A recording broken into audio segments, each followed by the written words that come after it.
Boa noite a todos. Bem, meus irmãos, é um grande prazer estarmos aqui mais uma vez. Trazemos um abraço fraterno da nossa casa Cacique de Barros a todos aqui da Caridade. O assunto que vamos tentar discutir, conversar essa noite, trata-se de reforma íntima. Mas o que nós entendemos por reforma íntima? O que a gente pensa a respeito, né? O que vem a ser reforma íntima? Se nós trouxermos para um pensamento mais material, mais palpável, nós podemos comparar o seguinte, né? Quando a gente passeia e vai a alguns lugares, alguns bairros ou algumas cidades, eu costumo dizer que quando a gente sobe a serra ali e pega aquela região que é bem colonizada por europeus ali, os alemães, os suíços, então a gente passa nas ruas e vê que as ruas são muito limpas, né? Não se vê pituca de cigarro no chão, não se vê papel de bala, tudo arrumadinho. A gente passa na frente das casas, todas elas têm florzinhas, né? Vasinhos, arabescos, é tudo bem arrumadinho. Quando a gente passa num lugar assim, a gente sempre imagina, né? Pô, que pessoal caprichoso esse aqui, né? Como o pessoal se esmera, como cuida, né, do seu lar, da comunidade onde vive, do local onde está inserido. E aí quando às vezes a gente passa por outros lugares e vê que as ruas são sujas, são mal arrumadas, né? Quando a gente chega em casa de noite e vê que a cama ainda não foi arrumada porque a gente mesmo não arrumou, né? Aquelas coisas, a gente já pensa assim, puxa, como não é tão bom caminhar aqui, né? Não é tão bonito, não é um passeio tão agradável se olhar ruas assim, casas mal arrumadas. Então a gente imagina que as pessoas que moram numa casa, num determinado lugar, tenham mais esmero do que outras com o ambiente onde moram. E nós somos criados numa sociedade em que tudo é um continuismo, tudo é muito normal. E as coisas às vezes começam a acontecer e a repetição delas faz com que elas sejam comuns, com que elas sejam normais. Isso, por exemplo, a televisão que está inserida como um membro da família, né, dentro da nossa casa, ela entra e ela vai pautando costumes, tradições, vai mudando os nossos hábitos, os hábitos das crianças, e aquilo passa a ser normal. Então a gente vê que todas as pessoas, ou pelo menos a grande maioria delas, em que no ambiente onde nós estamos inseridos, são muito parecidas. Por exemplo, nós vivemos numa sociedade que tem um ditado que diz, achado não é roubado. Não é comum as pessoas falarem isso, que achado não é roubado. Parece assim que quando a gente pensa em honestidade, num jeito correto de se viver, a gente cria uma mentalidade de certos hábitos, mas as pequenas coisas, né? Por exemplo, um outro exemplo, quando a gente vai numa agência lotérica, vai pagar uma conta, pode reparar, quase todas as canetas estão acorrentadas. Gente, uma caneta deve custar centavos, né? Alguns reais, mas são acorrentadas. Porque ou por descuido, às vezes a gente pega de fato a caneta e põe no bolso, pelo hábito, né? Ou, sabe-se lá por que motivo, as canetas devem sumir dos balcões das lotéricas. Por isso estão acorrentadas. Então, tudo parece ser muito simples. Peguei, achei, não roubei, e isso é normal. Mas até que ponto isso é normal? Vamos tentar voltar no tempo a alguns séculos atrás. O cristianismo, ele foi inserido dentro do meio judeu, né? Moisés, lá 2000 anos antes de Cristo, já começou a semear, começou a mostrar um Deus, começou a mostrar o monoteísmo, né, para o povo, para que as coisas comecem a tomar o seu lugar. E vamos imaginar o seguinte, naquela época, ali naquela região do Oriente, o Egito dominava toda aquela região. Tanto que os judeus eram escravos, né, do Egito. Com o passar do tempo, os judeus passaram a ser escravos de Roma. Se a gente comparar a sociedade judaica com a sociedade romana, nós veremos que a sociedade judaica era um grão de areia comparada à sociedade romana. Do ponto de vista econômico, do ponto de vista cultural, do ponto de vista político, não dava para comparar. Mas o cristianismo nasceu ali. Por que o cristianismo não nasceu nos grandes povos que poderiam erradicar, trazer, transmitir de uma maneira muito mais fácil, né, para os povos, porque eles dominavam todos os povos daquela região, ou quase todos. Por que o cristianismo, por que o Cristo não era um romano, né, ao invés de um judeu? Claro, para pregar é humildade, mas a gente vai ver, se a gente começar a voltar e ler um pouquinho da sociedade judaica, nós vamos ver que eles romperam a barreira do tempo, as tradições deles estão até hoje pela disciplina.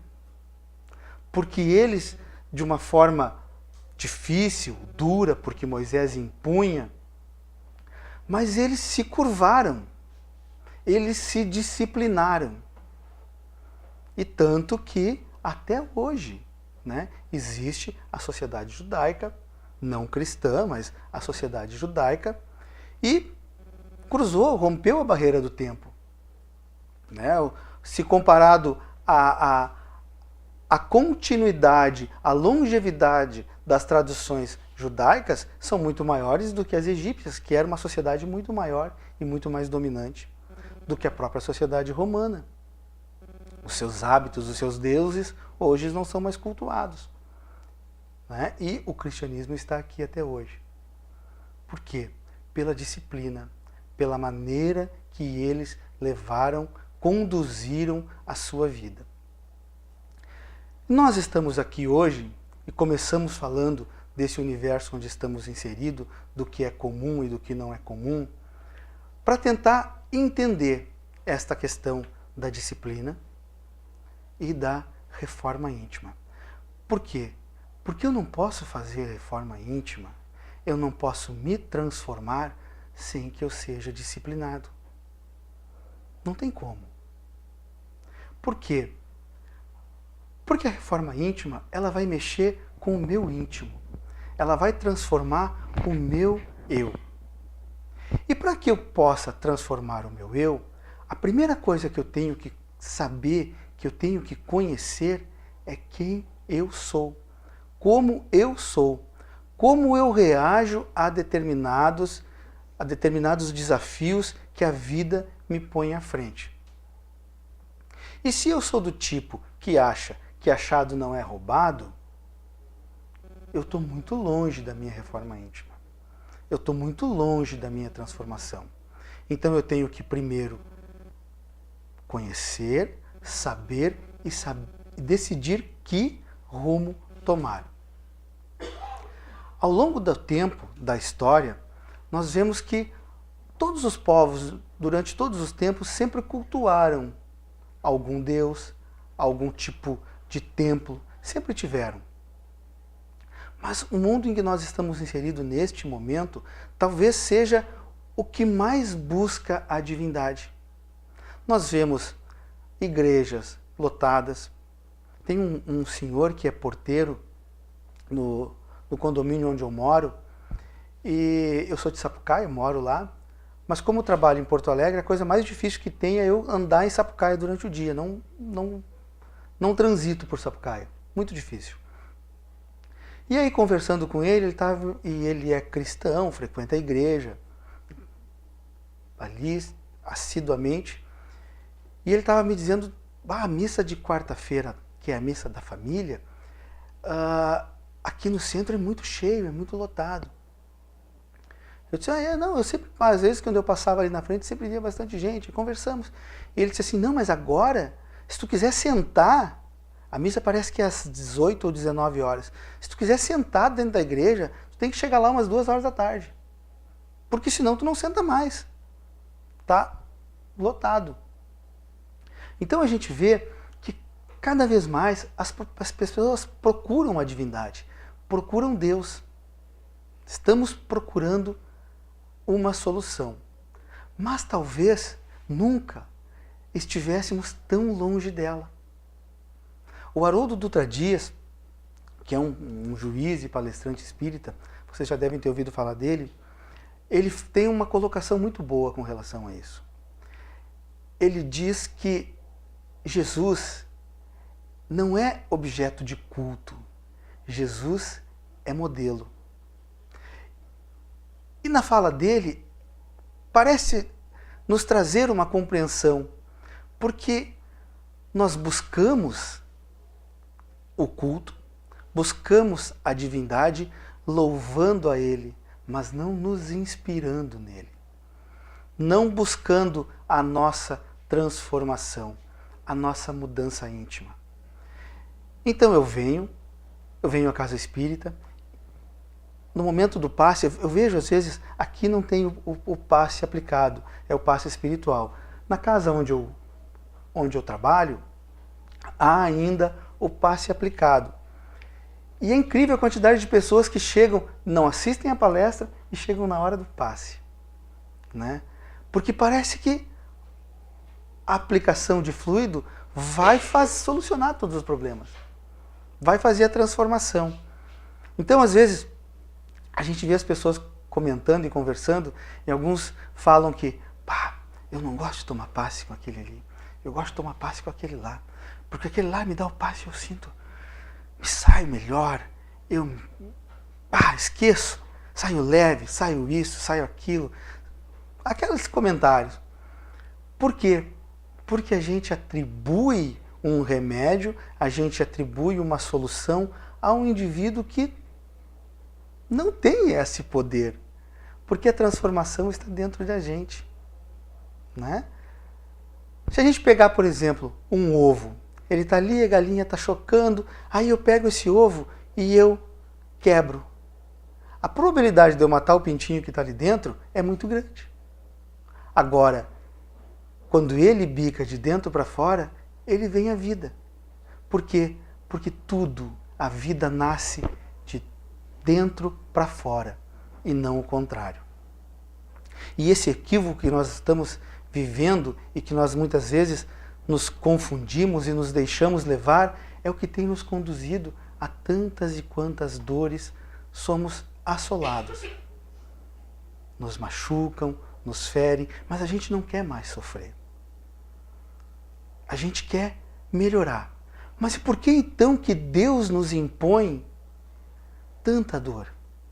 Por que Deus nos impõe os desafios que mais me dilaceram?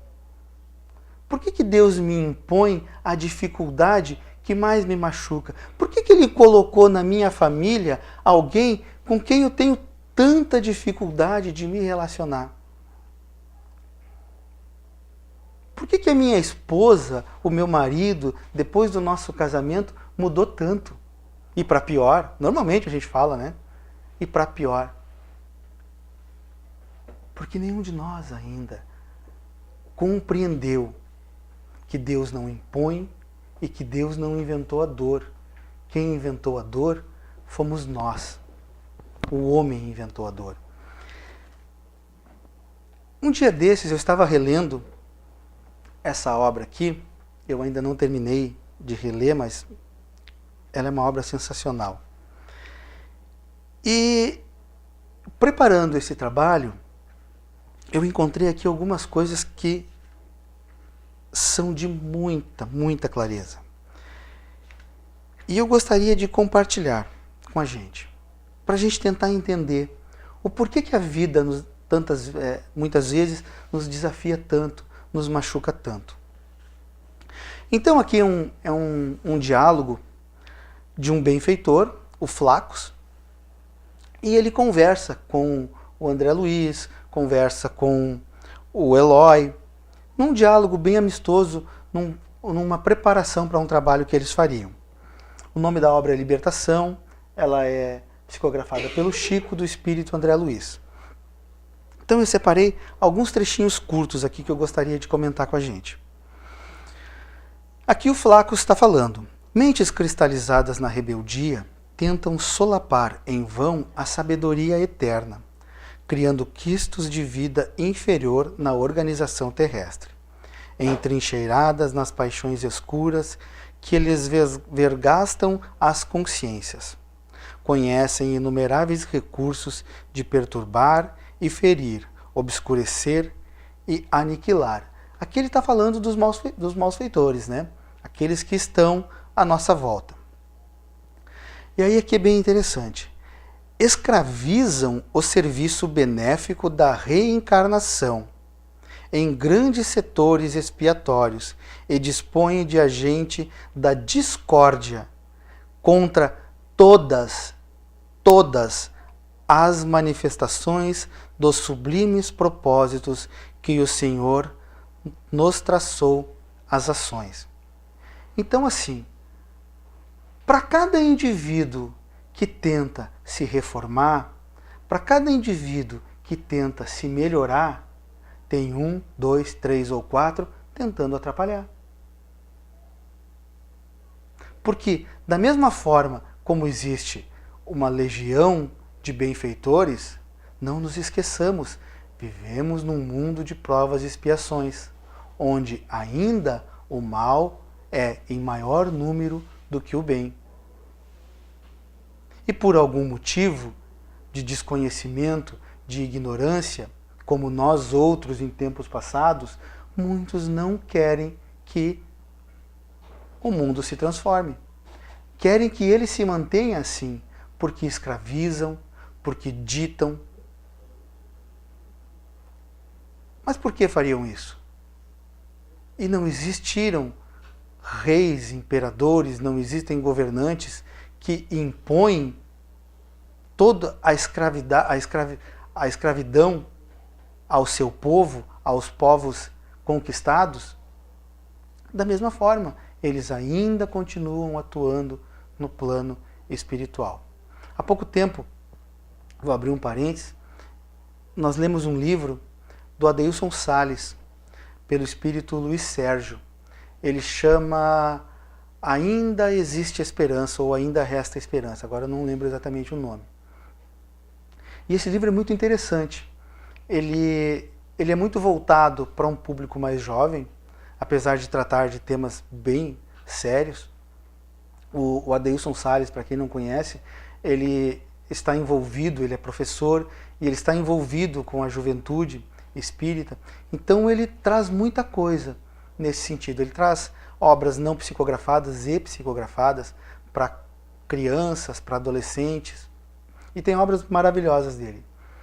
E esta obra fala especificamente das falanges do plano espiritual inferior nas escolas. Então, ele relata lá de uma escola especificamente, mas ele fala que isso acontece muito. Então ele relata que um grande grupo de espíritos malfeitores frequentam a escola e acompanham os jovens. Vão para casa com eles, no intuito de transformar aquela região onde eles estão inseridos numa região do mal. Então eles incentivam o uso de drogas, incentivam jovens a venderem drogas. E é uma organização que parece ficção científica.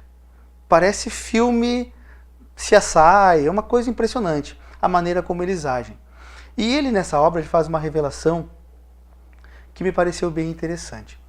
Eles se dirigem a um determinado local, nas zonas espirituais, que eles intitularam o Castelo do Pó. E lá, nesse local, existem laboratórios e indivíduos desencarnados que que trabalham em estudo de químicos para fazerem descobertas de novas drogas e trazerem ao plano físico. Então lá eles intuem, né, os indivíduos encarnados, menos sintonizados com o bem, a fazerem determinados tipos de drogas. E tem uma passagem lá que é bem interessante, que eles vão fazer uma espécie de uma reunião. Então eles têm portões muito grandes, muitos guardas, mas os benfeitores entram, né, sem serem vistos, e aguardam o momento da fala de um dos líderes. E aí no diálogo deles, o benfeitor fala que, olha, esse indivíduo, ele foi um grande traficante contemporâneo. Ele foi um dos maiores do mundo e o maior da América Latina. O indivíduo que está conversando com ele, o interlocutor, pergunta, é o Pablo? E ele responde que sim. Acabamos deduzindo que seria o Pablo Escobar, né? E passa algum tempo eles aguardando e os jovens desencarnados ali, esperando, em geral, jovens, quando uma espécie de uma luz, de um efeito especial se faz e uma projeção lança a imagem, né, obscura do espírito que seria dele e com a sua voz. E aí o interlocutor, o Luiz Sérgio, fica impressionado com a aparência dele, porque ele relata que ele já começou a perder a forma humana. Né? A gente vê nas obras do André Luiz das formas ovoides, né? Que são aqueles espíritos que estão no monoideísmo, agarrados ao mal, à vingança, e que acabam por tanto tempo, tantas décadas e séculos, acabam perdendo a sua forma física. Seu perispírito se recolhe de um jeito que fica exatamente semelhante a um ovo. Daí a forma ovoide. Então a gente vê que a falta do desejo do bem, do desejo de transformação, faz coisas horrendas conosco, que também somos, eles quanto nós, somos filhos de um mesmo Deus. Né? Mas, em um determinado momento da nossa caminhada, nos perdemos por opção própria. E aí, seguindo adiante, ele fala aqui de uma questão. O mal é o desperdício de tempo ou o emprego de energia em sentido contrário aos propósitos do Senhor. Então, a lei de Deus é uma só. Ele não me castiga quando eu transgrido a sua lei. Mas, como aqui diz, como Flacos menciona, é contrário à lei de Deus. Então, o resultado só pode ser contrário ao bem. É uma coisa simples da gente entender. Depois o Eloy faz uma indagação ao Flacos. Ele diz assim: grande benfeitor, reconhecemos a veracidade das vossas afirmativas. Todavia, por que não suprime o Senhor compassivo e sábio tão pavoroso quadro? Aqui ele falava dos processos obsessivos, né, da intervenção dos malfeitores na vida cotidiana e tentando vencer o bem. E aí ele pergunta, poxa, mas se Deus é tudo isso, né? Tão poderoso, por que ele não faz assim e não muda isso? Ele não pode fazer isso?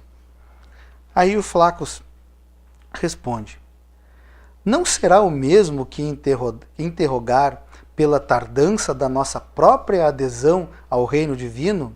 Ou seja, por que nós não mudamos? Por que nós não buscamos o reino divino?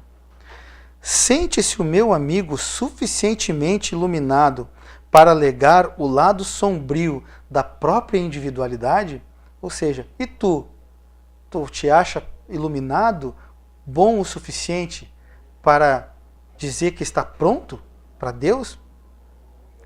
Libertou-se de todas as tentações que fluem dos escaninhos misteriosos da luta interna? Não admite que o orbe possua os seus círculos de luz e trevas, qual acontece a nós mesmos nos recessos do coração? E assim, como duelamos em formidáveis conflitos por dentro, a vida planetária é compelida igualmente a combater nos recônditos ângulos de si mesma. Quanto à intervenção do Senhor, recordemo-nos de que os estudos desta hora não se prendem aos aspectos da compaixão, e sim dos problemas de justiça.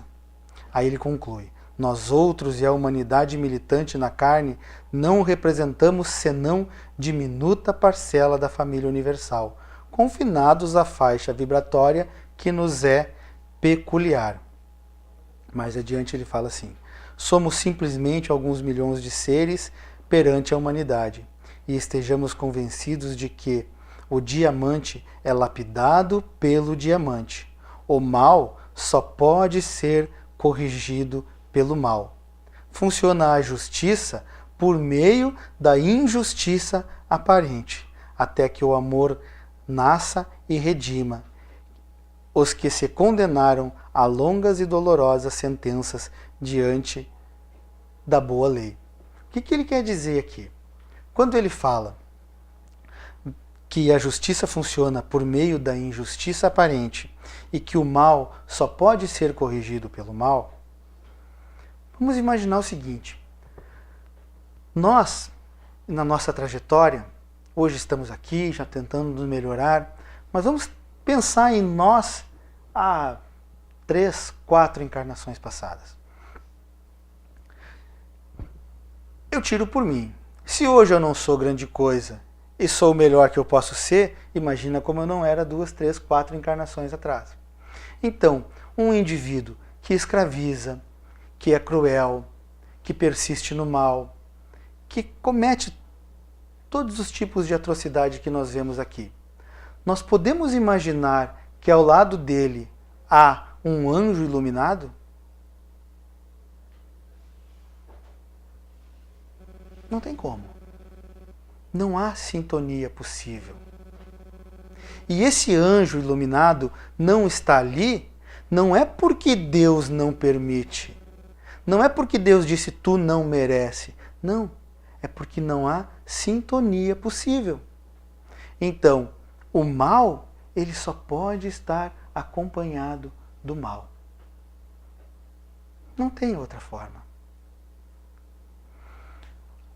O Haroldo também ele fala de uma questão que é bem interessante. Ele diz que às vezes a gente vai num lugar, vai num show, vai num jogo de futebol, sei lá, qualquer tipo de evento.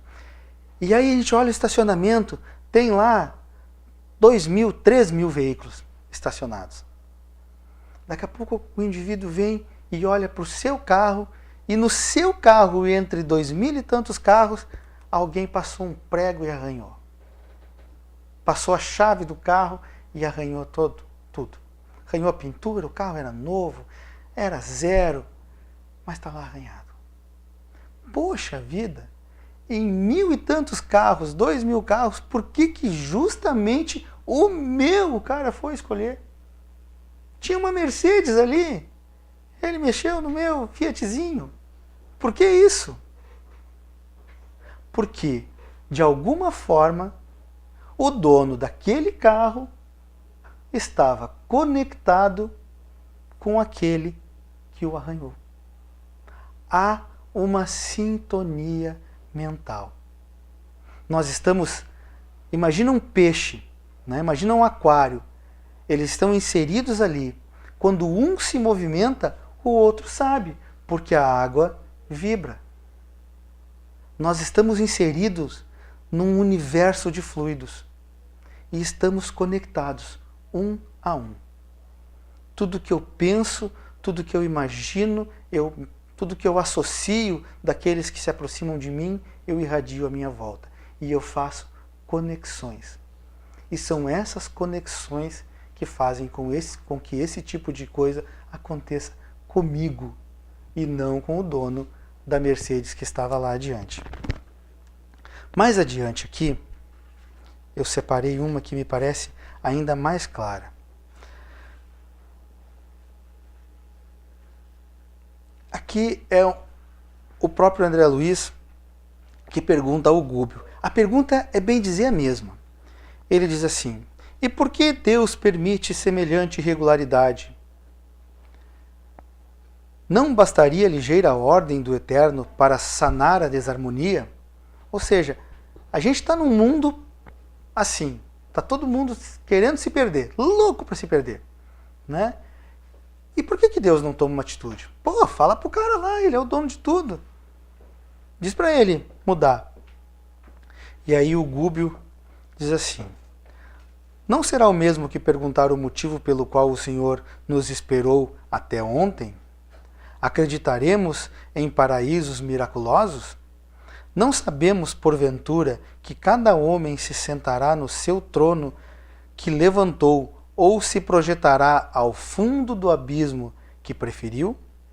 Além disso, é necessário reconhecer que o lapidário aprimora a pedra, usando lima resistente.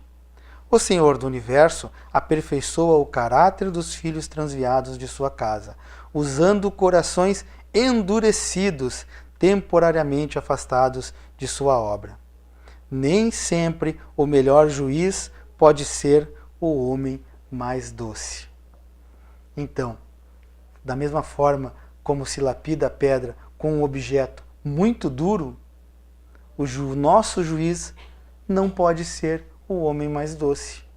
Ele é o homem mais duro. Duro na proporção da dureza que eu preciso para me envergar, para me transformar. Então,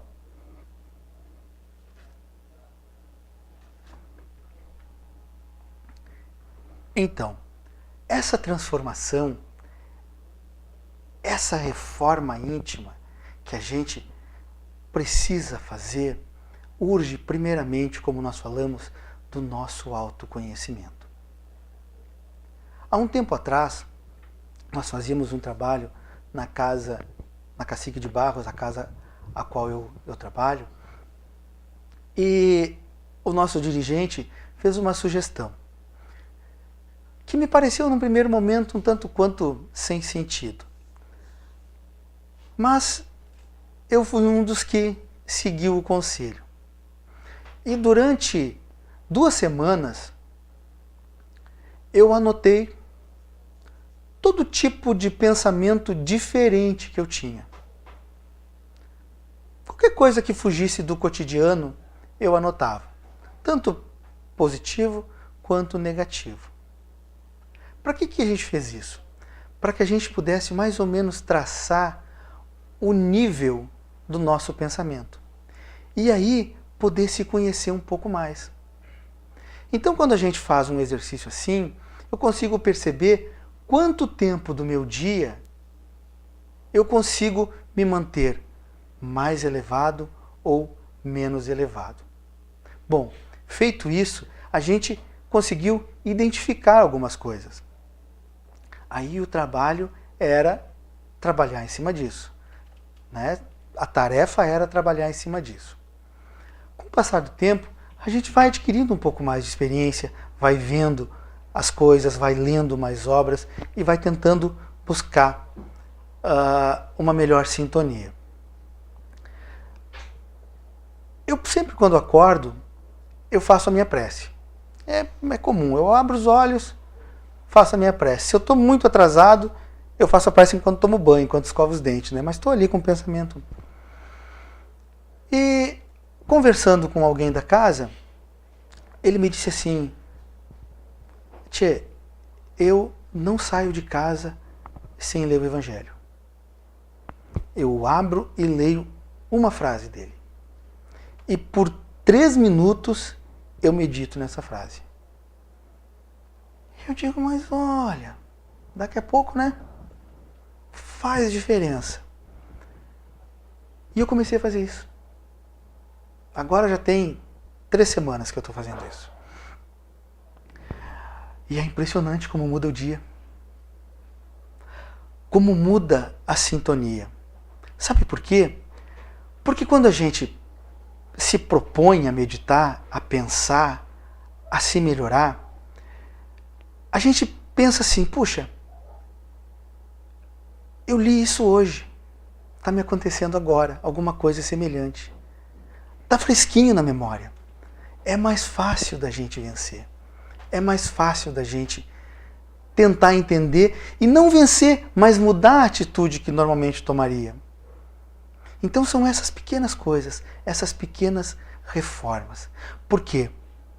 Porque a gente ainda não sabe o que é o amor. Nós não sabemos o que é o amor. Eu trouxe aqui para a gente também uma passagem do Evangelho. O Freud, ele dizia o seguinte, que nós nunca estamos tão frágeis como quando amamos.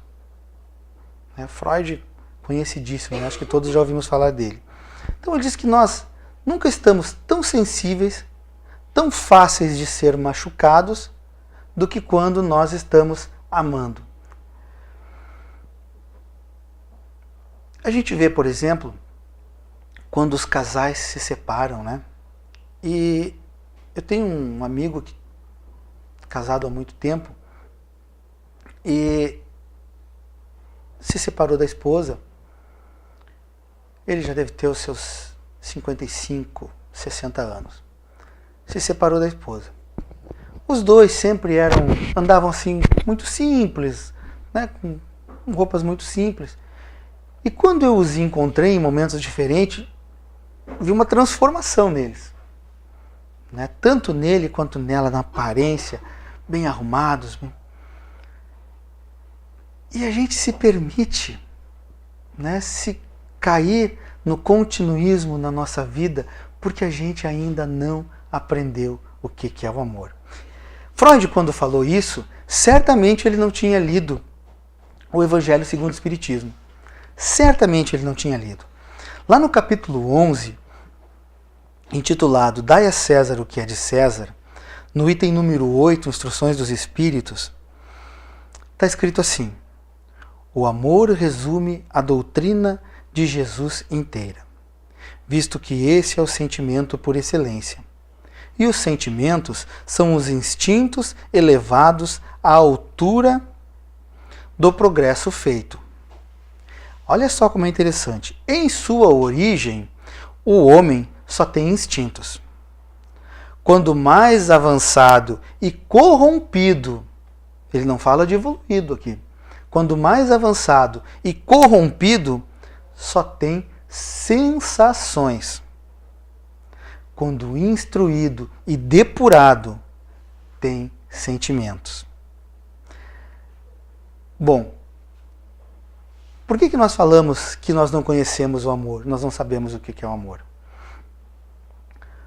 Nós estamos mais perto do indivíduo instruído e depurado ou mais perto do ser avançado e corrompido? Nós estamos mais próximos da nossa criação ou estamos mais próximos da nossa perfeição? Acho eu que nenhum de nós aqui ainda desenvolveu as asinhas brancas, né? E é um espírito evoluído. Todos nós ainda estamos na nossa fase avançada e corrompida.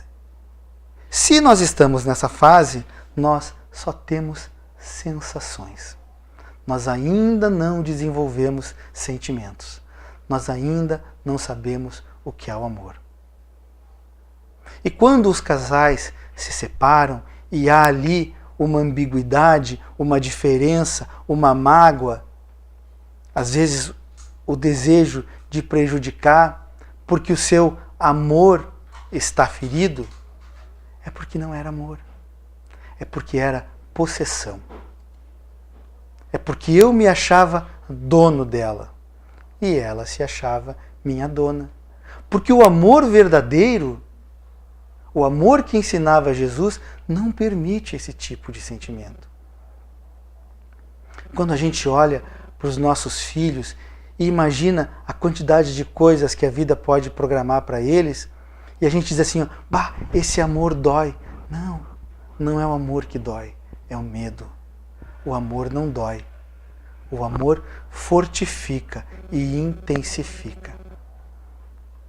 Então, se nós precisamos da nossa reforma íntima, não é simplesmente por nós, mas também por aqueles a quem amamos. E se a nossa reforma íntima é difícil a nossa mudança, a nossa transformação, pensemos que há em nós milhares de células, muitas células, e que cada uma tem a sua própria vida.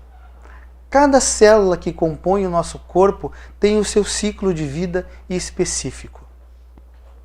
E tal como nós que estamos focados em um determinado fim, as células que compõem o nosso corpo também. E é por isso que o nosso desejo de mudança, às vezes, demora tanto. Porque eu quero ir para lá, mas uma série de forças que vivem em mim continuam querendo ir para cá. Porque ser bom não é fácil, ser bom é difícil. A minha transformação é muito difícil, porque eu tenho que me vencer. Eu tenho que me transformar. E essa transformação que vai me impulsionar, que vai me mostrar um novo dia, é que deve ser o meu entusiasmo. Se é difícil, quando a gente está fazendo um vestibular, quando a gente está estudando, a gente recorre a quem? A um professor, a alguém que conheça. A gente recorre às obras, aos livros. O estudante de medicina, ele não vai pesquisar desde os primórdios da implantação da medicina. Ele vai pegar toda a bagagem que aqueles que vieram antes dele já descobriram, já conheceram e deixaram o seu legado. Para a nossa transformação moral, também há o nosso guia e modelo Cristo. Há uma imensidade de obras. Há as reuniões que nós podemos dialogar, conversar e ampliar o nosso conhecimento. Porque a sociedade em que nós vivemos, elas se reúnem por interesses. Não é à toa que o Brasil é o coração do mundo e pátria do Evangelho. Mas não é porque aqui só tem espírito bom. Não, é exatamente o contrário. Porque nós todos estamos aqui num emaranhado de dificuldades para nos transformarmos. E cada um de nós, quando se reúne num grupo de amigos, de familiares, se reúne com pessoas com interesses afins, com interesses semelhantes. Há uns 20, 25 anos atrás, eu pertencia a um grupo de motociclistas. Andava de moto, viajava, era churrasco, passeio, isso e aquilo. Nós éramos um grupo de mais ou menos umas 20 pessoas. Num determinado momento eu decidi parar de beber, né? Não andei mais de moto, porque filho pequeno, não tem como, né? Eu nunca mais me relacionei com nenhum dos meus amigos. O grupo se dividiu. Alguns eu converso às vezes raramente por rede social, por WhatsApp. Por quê? Porque os interesses mudam. E quando os nossos interesses mudam, a nossa vida se conduz para um outro caminho. É uma pena que outros não desejam isso neste momento. Nós também não desejamos a nossa mudança em momentos passados. Estamos desejando agora. Então, quando nós nos reunimos dentro de uma casa espírita, o que se conclui é que todos nós temos o mesmo pensamento. Que todos nós desejamos nos alistar, né, nas fileiras do cristianismo, nos caminhos do Cristo. Então, dentro da casa espírita, aqui dentro da casa espírita, desta ou de outra qualquer, nós temos a obrigação de sermos irmãos. Nós temos a obrigação de nos entendermos. Nós temos a obrigação de aceitar as diferenças do outro. Porque o outro, muitas vezes, aceita as nossas. E se os outros são difíceis de lidar, nós também o somos. E muitas vezes nós somos condescendentes com os nossos erros e somos rígidos com os erros alheios. Mas aqui dentro, nós temos que ter a consciência que somos todos irmãos. E quando nós saímos daqui e vamos para os nossos lares, nós temos que ter também a consciência de que lá nós somos exemplos. As pessoas nos olham, nos observam. E se eu venho à casa espírita, recebo um passe, assisto uma palestra e saio daqui flutuando, levinho, eu tenho que manter essa leveza, porque as minhas mãos devem estar a serviço de Deus e não ao meu serviço próprio. Ao meu serviço próprio, as minhas mãos estavam até aqui. E olha onde elas me trouxeram. A dores, a dificuldade. E se não fosse as dores e as dificuldades, talvez muitos de nós não estivessem aqui dentro agora, buscando a nossa reforma íntima. Meus irmãos, a gente lê muito, fala muito. E muitas das coisas que nós falamos e lemos, infelizmente nós não assimilamos e não gravamos. Mas nós temos que ter a consciência de que tudo, absolutamente tudo, que está contido numa obra básica, por exemplo, diz respeito a nós. Tudo que ali está fala com alguma coisa que há em mim. Então, tudo que eu ouço, tudo que eu leio, faz parte da construção do meu novo eu. Faz parte da construção da minha reforma. Para que amanhã, eu fazendo coisas diferentes, eu tenha resultados diferentes daqueles que eu tive até aqui. Que possamos meditar e pensar a respeito e que sigamos sempre o nosso guia e modelo. Muito obrigado pela paciência de todos.